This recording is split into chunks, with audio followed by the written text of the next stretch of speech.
Welcome, my sisters and brothers, to this, the homily for the 31st Sunday in Ordinary Time.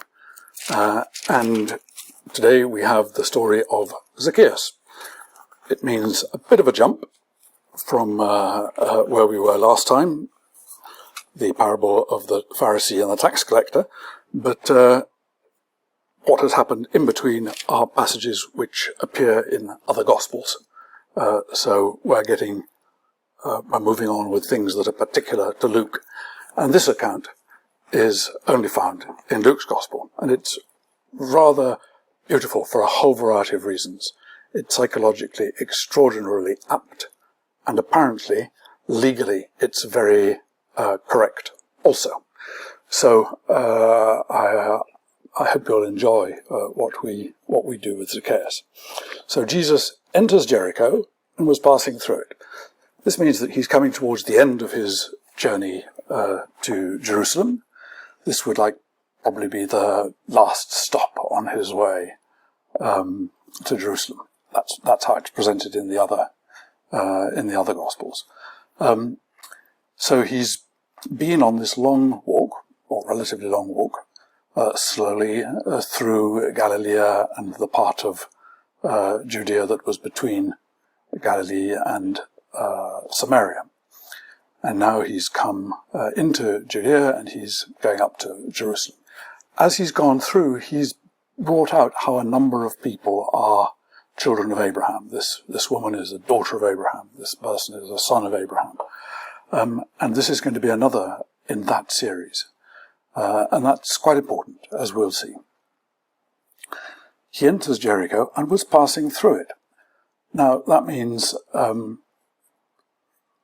he was not intending to stay, and there were quite clear ways that a man accompanied by a group like him would indicate that he was on his way through, that he didn't intend to stop.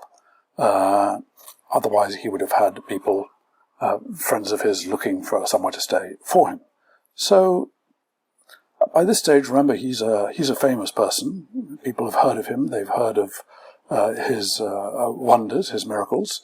So there's no doubt a good deal of curiosity as to who he is and where he's going and what he's been talking about, and questions about whether he is the promised one.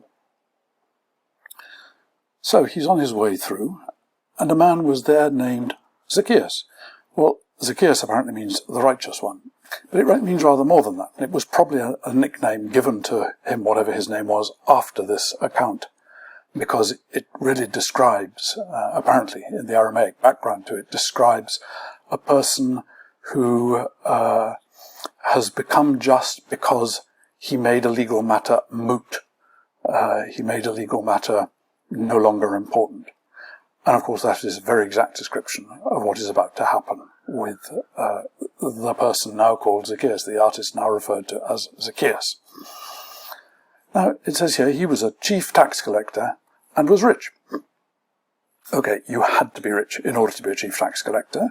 In order to be at any level of tax collector, you had to be able already to show you owned at least the equivalent of double the tax that you would expect to have to bring in and owe to the Roman authorities in any year. So you had to start from showing that you could afford to be a tax farmer, and that meant that you could bear on your own 2 years' worth of paying tax if you failed to collect anything. So you were rich if you were a tax collector. If you were a chief tax collector, and this is going to be important later, then it probably meant that you actually owned the tax farm and you had lots of employees under you, normal publicans, as it were, normal tax collectors, who worked on your behalf. And it was something of a Ponzi scheme. Those of you who've lived in countries with corrupt police knows how this works. Your low-level traffic cop has to fine you a small amount, whether you've done something or not, because he himself needs to give a certain amount, maybe the equivalent of 5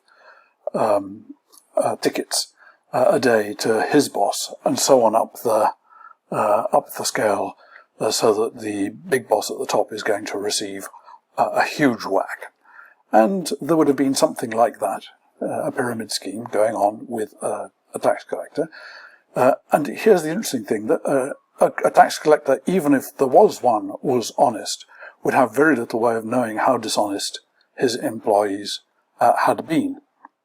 It was an industry that relied, for instance, on doing, as our own revenue services do, charging us too much at the beginning of the year and then giving us back at the end if they've overcharged us. Well, if the people you've overcharged too much at the beginning of the year had enough legal clout to make you pay them back, then you probably did. But if they were poor widows and other people like that, you could probably get away with not paying back. So, in other words, you were much more inclined as a tax collector to rob the poor than the rich, simply because they could fight to get back what was owed. So, anyhow, you can imagine that Zacchaeus was not Mr. Popular. This was the sort of person who had a reputation for being an extortioner, someone who did not live according to Torah, and was therefore not only a sinner, but impure. Everything about him was impure. You would not go into his house to eat because you would be tainted by impurity. He had become the equivalent of a Gentile, an impure person, owing to his lifestyle. So, and he was trying to see who Jesus was. So he's actually interested. This is going to turn out to be his saving grace. He's enough of a man of his town to actually want to see what the curiosity is about. His curiosity is piqued. He actually wants to see who Jesus was. He's heard and he wants to see, but on account of the crowd, he could not, because he was short in stature. And of course, that does not only mean in a crowd he would be too small to see who Jesus was, but if you were an unpopular rich tax collector and you were short and in a crowd, you might very easily be trampled on. And, oops, it would be accidental, but it wouldn't be so accidental. You were not popular, and it would be terrible if something happened to you, let us say. So he's got a very good reason to avoid the crowd. He knows that he's a potential scapegoat. He's much to blame, so he's not going to get in their way easily. So he ran ahead and climbed a sycamore tree to see him, because he was going to pass that way. Sycamore tree.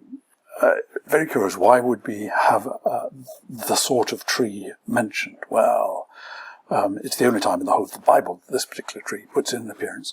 The sycamore tree was a member of the fig tree family, but it was what one might call a false fig, in that it was a member of the fig family, but had very faded, rather poor leaves, and rancid and bitter and small fruit, unlike fig trees themselves, which can be very leafy, and it wouldn't have been much good. He wouldn't have been able to see much out of a fig tree, and of course have delicious fruit.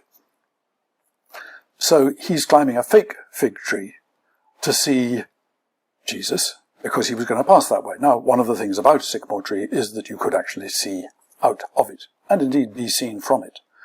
And there's a little hint here that whereas in the garden originally, once they became ashamed, Adam and Eve hid themselves with a fig leaf, and the Lord came walking in the afternoon. Here, he hides himself with a fake fig leaf to hide his shame, but it's not going to protect him very well. So Jesus is passing through, and again, the Aramaic word behind this is the same from which we get the word Hebrew.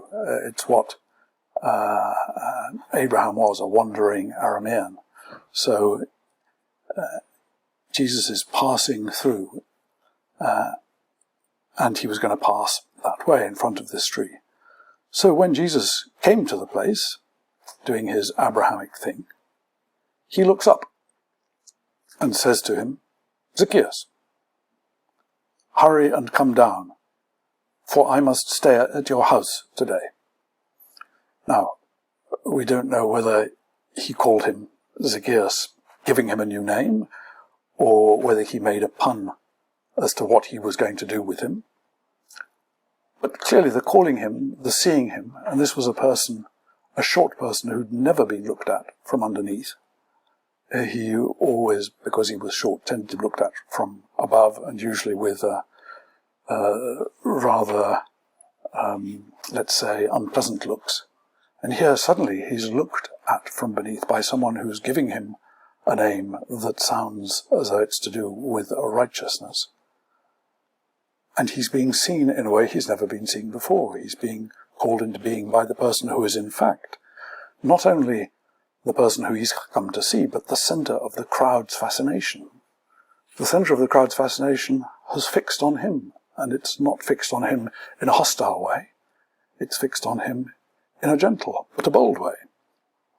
And apparently the hurry and come down, for I must stay at your house today, doesn't actually mean I'm inviting myself to stay overnight. It means something much more like I'm going to make a pit stop at your house today. It's part of the wandering through imagery.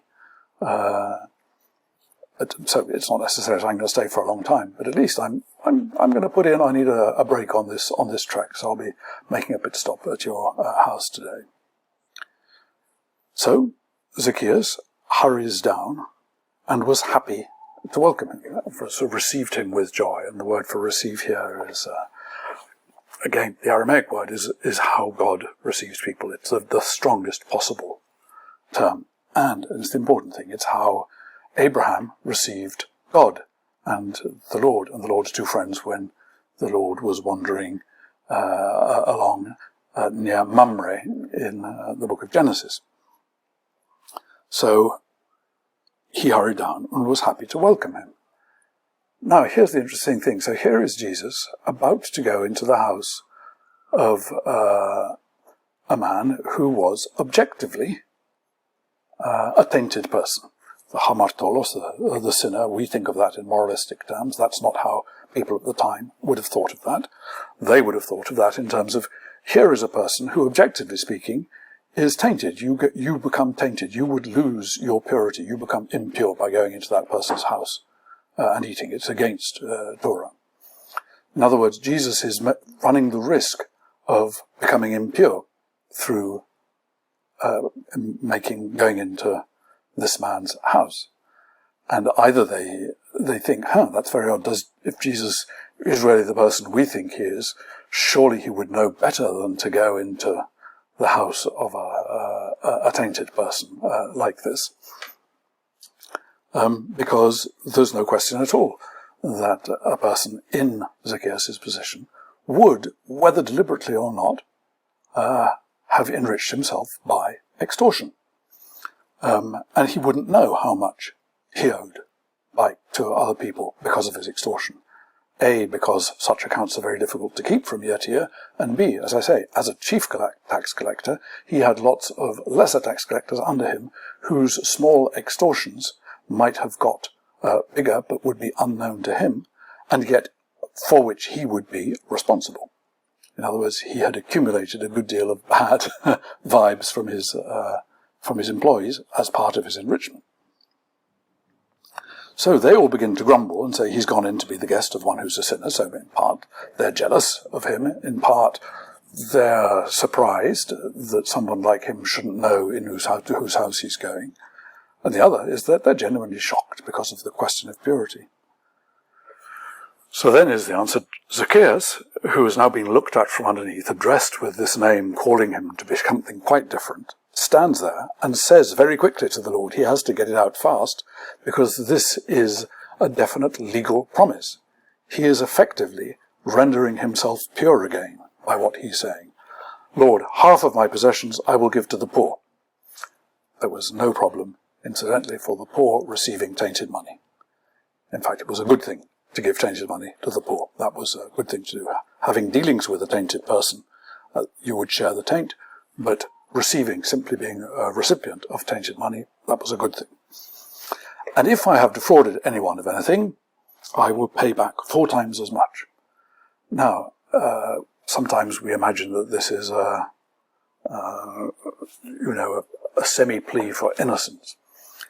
And it may have been but the point of it here is it's a legal promise that he is going to do, in as far as he possibly can, put right whatever defrauding. Extortion is the term, and it's false accusations, the way in which someone accused someone falsely of how much they owed, so as to get money from them. This is, if I have extorted anyone of anything, I will pay back 4 times as much, which is a regular understanding in the Jewish scriptures and the Hebrew scriptures as to how much you should pay back in circumstances like this. So it's, in light of that, Jesus says to him, today salvation has come to this house because he too is a son of Abraham. In other words, the wandering Aramean has wandered through, has been received into the house like Abraham by someone who has been prepared to recover his own purity at great cost to himself in order to receive Jesus. Jesus has, as it were, almost blackmailed him into getting rid of his badly gotten wealth. For the Son of Man came to seek out and to save the lost. And so here you have the reference back to what happens in the beginning of the parable with Zacchaeus seeking out, but Jesus seeing him. And all along the sensation that we may think that we're seeking out, but we are being sought out. And that is the way how grace works, how forgiveness works.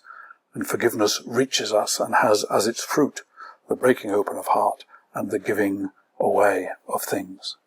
That's how forgiveness produces penitence in us and shows us to be sons and daughters of Abraham.